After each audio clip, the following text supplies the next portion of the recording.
Hello students आज इस video में हम बात करेंगे एक नए प्रोजेक्ट के बारे में।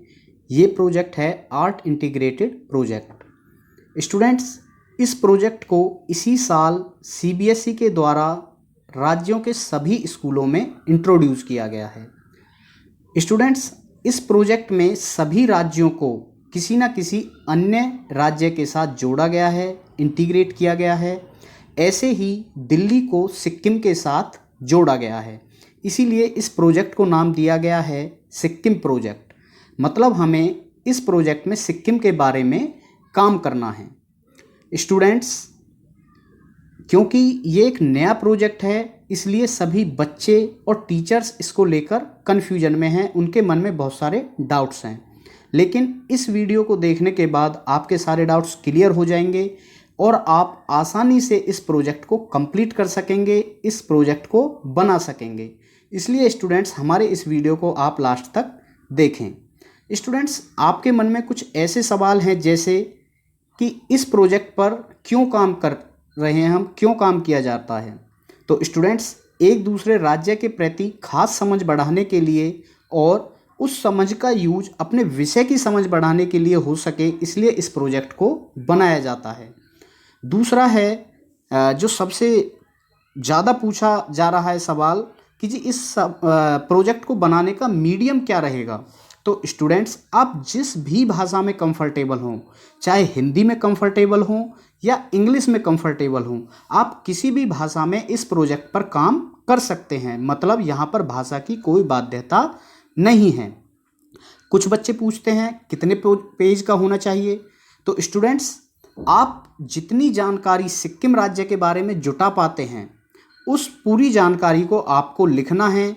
फिर उसमें कितने भी पेज आप यूज कर सकते हैं। फिर भी क्लास 9 to 10 के लिए इस प्रोजेक्ट को कम से कम 10 से 12 पेज का होना चाहिए। कुछ बच्चे पूछते हैं क्या इसके मार्क्स फाइनल रिजल्ट में जोड़े जाएंगे।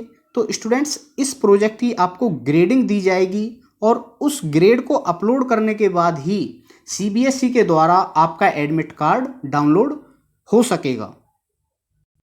तो स्टूडेंट्स, अब चलिए बात करते हैं हमें ये प्रोजेक्ट कैसे कंप्लीट करना है और इसकी फाइल हमें कैसे तैयार करनी है। स्टूडेंट्स, इसके लिए हम सिंपल एक प्रोजेक्ट फाइल ले सकते हैं या ड्राइंग फाइल ले सकते हैं, और हमें इसके लिए A3 सिंपल प्लेन या लाइनिंग वाली शीट्स लेनी है, जिस पर हमें सबसे पहले कुछ जानकारियां इस तरह से लिखनी है। सबसे पहले पेज पर हमें अपना नाम, रोल नंबर, क्लास, स्कूल का नाम और क्लास टीचर का नाम लिखना है। उसके बाद सबसे पहले जो एक पेज बनेगा उस पर हमें इसका इंडेक्स लिखना है, जिसमें हमें कुछ ये हेडिंग रखनी है। परिचय मतलब इंट्रोडक्शन, सिक्किम की संस्कृति, सिक्किम के उत्सव, सिक्किम का भूगोल, सिक्किम के उद्योग, कृषि, वहाँ का परिवहन और सिक्किम राज्य की सिंचाई व बिजली व्यवस्था। तो चलिए सबसे पहले शुरू करते हैं परिचय से।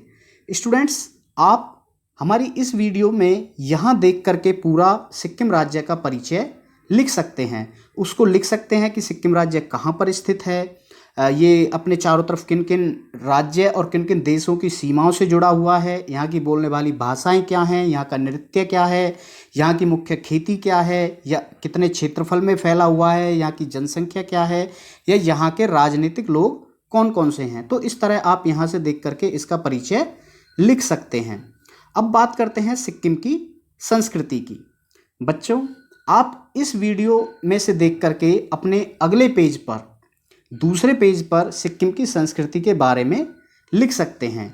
आप यहाँ से पूरी जानकारी ले सकते हैं कि सिक्किम में कौन कौन से धर्म हैं, वहाँ पे कौन कौन सी धर्म परंपराएं हैं, वहाँ पर क्या जो वहाँ के मुख्य खेल हैं वो क्या है, वहाँ के मुख्य व्यंजन क्या हैं। जैसे यहाँ पर देखिए, आप कुछ व्यंजनों के नाम दिए गए हैं।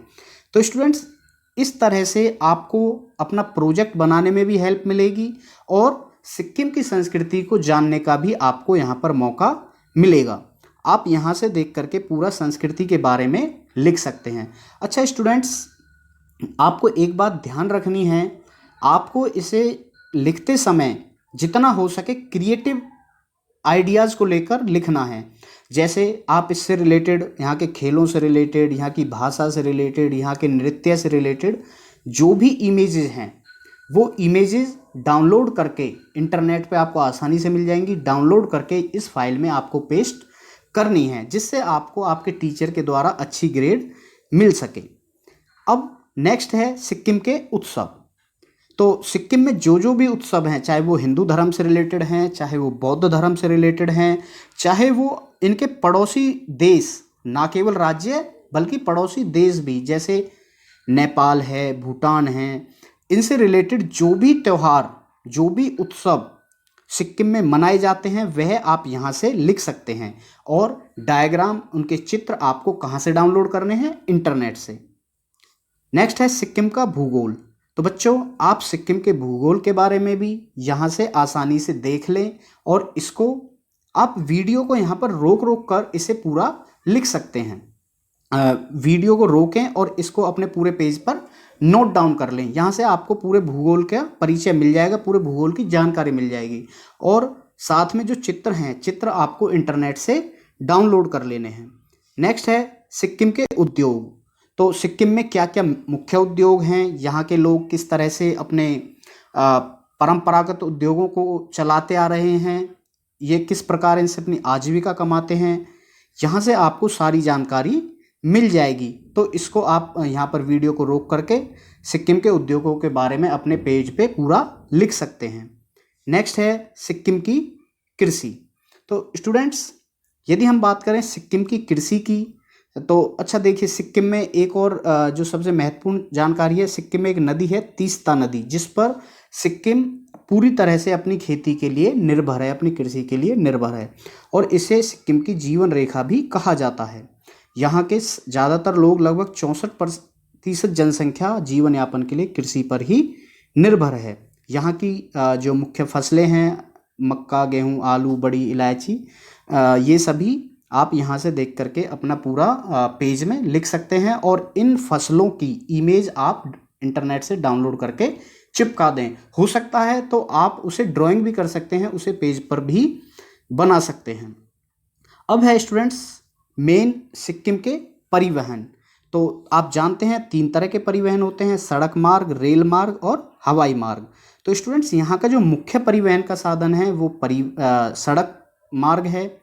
इसके बाद यहाँ पर अपना कोई हवाई अड्डा नहीं है इस राज्य में। इसके लिए जो इनका एक पड़ोसी राज्य है पश्चिम बंगाल, वहाँ के हवाई अड्डे को यूज किया जाता है। वह हवाई अड्डा गंगटोक से लगभग 124 किलोमीटर दूर है। यहाँ पर कोई रेलवे लाइन भी नहीं है। दिल्ली से जो सबसे नज़दीक यहाँ का स्टेशन है रेल मार्ग का, वो है जलपाईगुड़ी। तो स्टूडेंट्स, आपको यहाँ से इस वीडियो को रोक कर पुश करके आप पूरा इसको अपने प्रोजेक्ट में, फाइल में लिख सकते हैं। नेक्स्ट है सिक्किम की सिंचाई और बिजली। तो यहाँ से आप देखिए, यहाँ से आपको सिक्किम की जो भी सिंचाई है, कैसे वहाँ की सिंचाई होती है, वहाँ की बिजली प्रोडक्शन की क्षमता कितनी है, इसके बारे में यहाँ से इस वीडियो से जानकारी मिल जाएगी। और इस वीडियो से आप देख करके अपने प्रोजेक्ट को कंप्लीट कर लें। स्टूडेंट्स, अब आप आसानी से इस प्रोजेक्ट को कंप्लीट कर सकते हैं। इसके अलावा आपके कोई और क्वेरीज़ हैं तो आप हमें कमेंट बॉक्स में लिख सकते हैं। स्टूडेंट्स, यदि यह वीडियो आपको इस प्रोजेक्ट को बनाने में हेल्पफुल लगा है तो हमारे वीडियो को लाइक कर दें, अपने फ्रेंड्स के साथ भी शेयर कर दें, ताकि वो भी इस प्रोजेक्ट पर काम कर सकें। स्टूडेंट्स, हमारे इस यूट्यूब चैनल प्राइम साइंस को सब्सक्राइब कर लें और बेल आइकन को भी प्रेस कर दें। Thank you.